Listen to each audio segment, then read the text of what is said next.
आप सामने बैठे हैं अग्रवाल साहब। ये कटंगी जबलपुर से हैं। बाजू में हैं ओम नामदेव, ये बैम्बू फार्मर हैं। भाई साहब साहू जी हैं, ये भी कटंगी से हैं। बाजू में सोनवानी जी हैं, ये मेरे नियर गांव से हैं। ये इनको भी बांस के विषय में जानकारी चाहिए थे। ये उनके बाजू में है टी शर्ट पहने हुए साहू जी हैं, ये मंडला से हैं।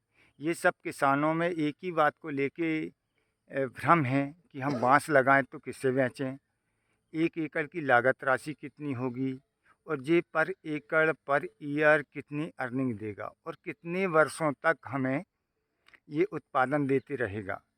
तो मैं आप सबको तो पहले ये बता दूं कि पर एकड़ पर ईयर कितना उत्पादन देगा। तो उसमें सीधा सा है कि आपकी ज़मीन कैसी है। यदि ज़मीन में उर्वरा क्षमता है और पानी का अच्छा प्रबंधन है और जो आवारा जानवर हैं उनसे इसको बचा लेते हैं पहले साल, जब तक ये पौधा छोटा है। इसके बाद तो इसको हाइट ले लेनी है। हाइट ऊपर आ जाएगी तो नीचे पौधा कोई जानवर खाएगा नहीं। आप देख सकते हैं पूरा नज़ारा कि नीचे अब जंगली जानवरों को कुछ खाने को बचा नहीं। जो भी है ये कैनोपी के रूप में है।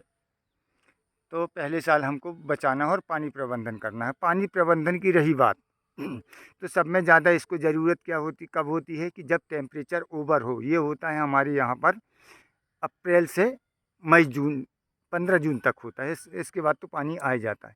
इस बीच में आप तय करेंगे कि पानी हम इसको कितना दे सकते हैं।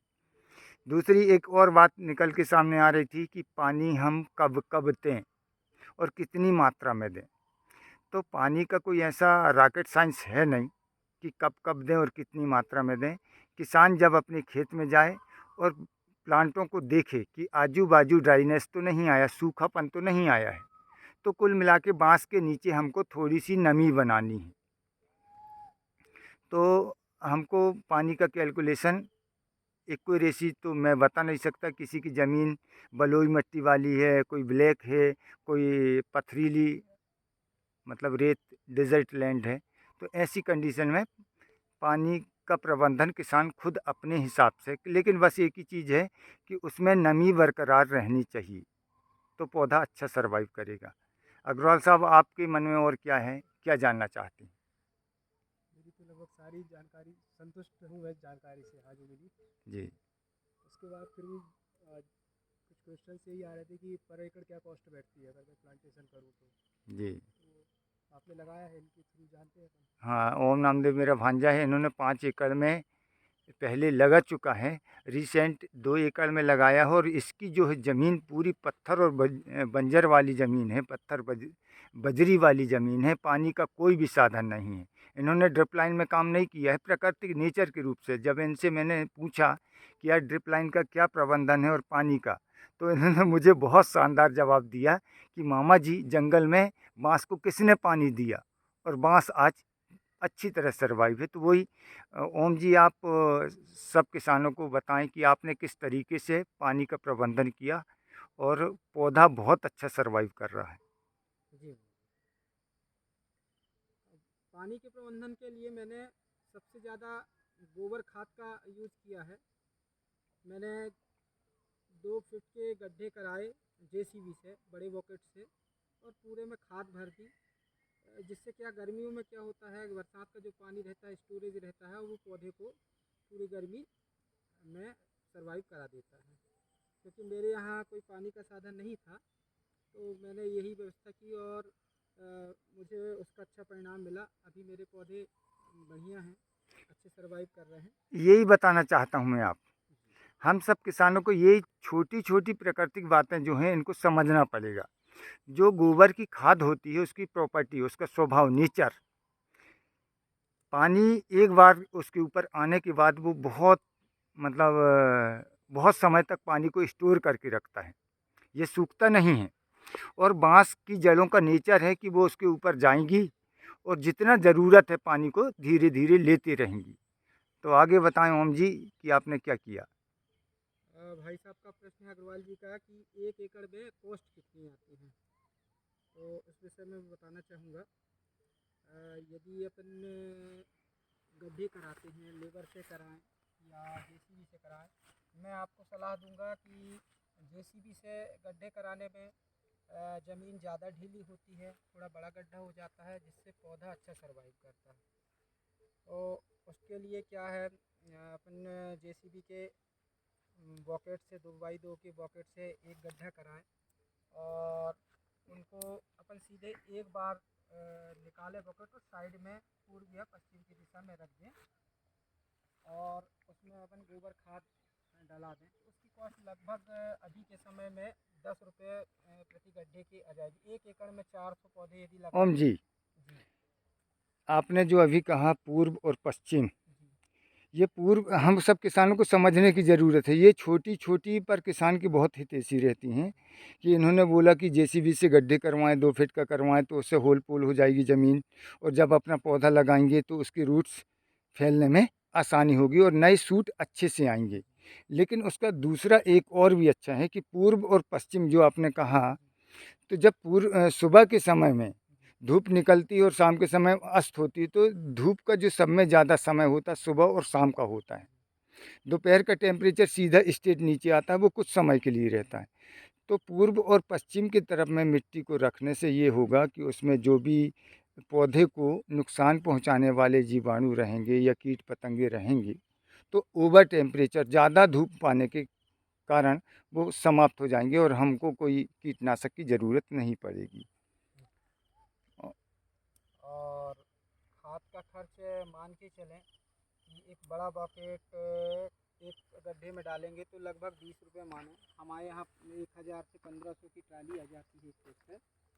तो खाद का खर्च ये हो जाएगा और लगाने की कॉस्ट मान के चलें अपन 5 रुपये प्रति पौधे।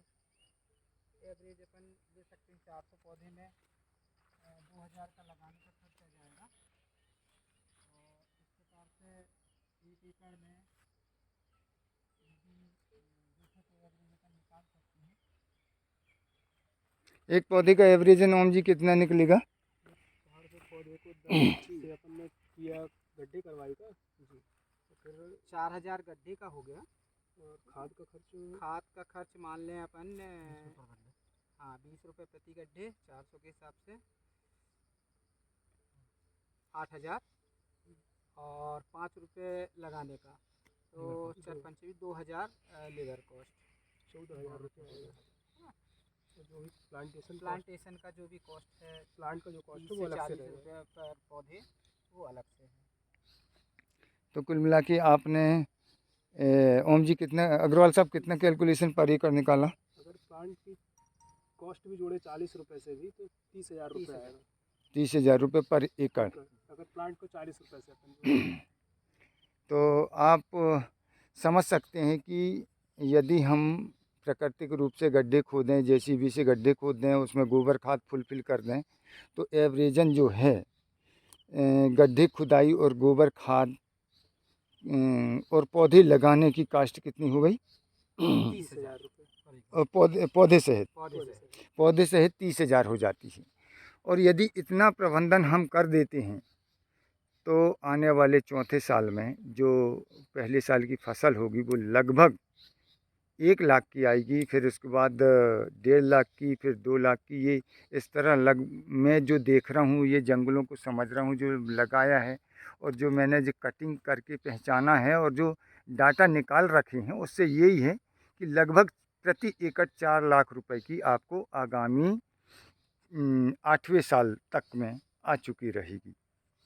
और आप में से किसी के मन में कुछ विचार ऐसे हों जो आपके एक प्रश्न जो है, देश के जो आम किसान लोग हैं जो समझ नहीं पा रहे हैं कि पौधे कितने लगाएं और कैसे लगाएं, तो यदि ऐसे कोई क्वेश्चन है तो हम जी ये जानना चाहेंगे, जैसे किसान ने पेड़ लगा दिया 30,000 रुपये का खर्च उसने 1 एकड़ में लगा दिए। अब चूंकि किसान की कमाई तो 4 साल बाद शुरू होगी, ये इन 4 साल में किसान को क्या प्रबंधन करना है पेड़ को संभालने में, उसके रख रखाव में, क्योंकि कमाई तो 4 साल बाद होगी। इस बीच उसको क्या देख रेख करनी है पौधे के लिए? बांस को बहुत ज़्यादा प्रबंधन की ज़रूरत नहीं है। आप ये देख लीजिए, आप देख रहे हैं पूरे जंगल में इसके नीचे किसी भी चीज़ की प्रबंधन की ज़रूरत नहीं है, सीधा है। ना तो घास आ रहा है, ना तो कोई अन्य खरपतवार आ रहे हैं। पहले ही साल में जो जब पौधा छोटा रहेगा तो उस बीच में इसके आजू बाजू में जो खरपतवार आएंगे तो उसको उखाड़ लीजिएगा। और वहीं मिट्टी को झराकर वहीं डाल दीजिए, तो वो उसकी खाद बन जाएगा। जो बायोमास रहेगा वो खाद में तब्दील हो जाएगा। तो ये तो पौधे का पोषण आहार हुआ। इसके बाद जब हाइट आ जाएगी तो उसके नीचे कुछ होना है नहीं, मतलब कोई भी खरपतवार आएगा नहीं। आप भाई साहब क्या कहना चाहेंगे? अग्रवाल साहब, आप अन्य किसानों के लिए कुछ बोल दीजिएगा। आप पहले से बांस को बहुत समझे और पढ़े हुए हैं। मामा जी, इस और बीच 4 साल बाद जब फसल आएगी उसके पहले किसान अपनी आमदनी के लिए और क्या कर सकता है उसमें बात? देखिए, उसमें ये कर सकते हैं हम, जैसे मेरे निजी अनुभव हैं, अध्ययन मैंने जो किया है, कुछ ज़मीनों में लगा रखे हैं। तो मैंने लगाया है जिमीकंद, जिसको हम गांव की भाषा में सूरन कांदा कहते हैं। हमारा अभी दीपावली के पहले पहले में उसकी खुदाई होगी, जिसका रेट यदि लोएस्ट भी मानूँ मैं तो 30 से 40 रुपये किलो हमारा बिक 40 रुपया। जाएगा। उसके बाजू में हमने लगाया हल्दी। तो ये आप समझ सकते हैं, हल्दी आज के समय में हर घर के लिए ज़रूरत है। और हम जो भी काम करते हैं, बांस के नीचे में जो भी चीज़ लगती है वो खुद में ऑर्गेनिक हो जाती है। क्योंकि पत्तियां को सड़ना है, गिरना है, सड़ना है, जो बायोमास कार्बन में तब्दील हो जाएगा। तो बांस में कोई ऐसा रासायनिक कीटनाशक कुछ डालने की ज़रूरत नहीं होती है।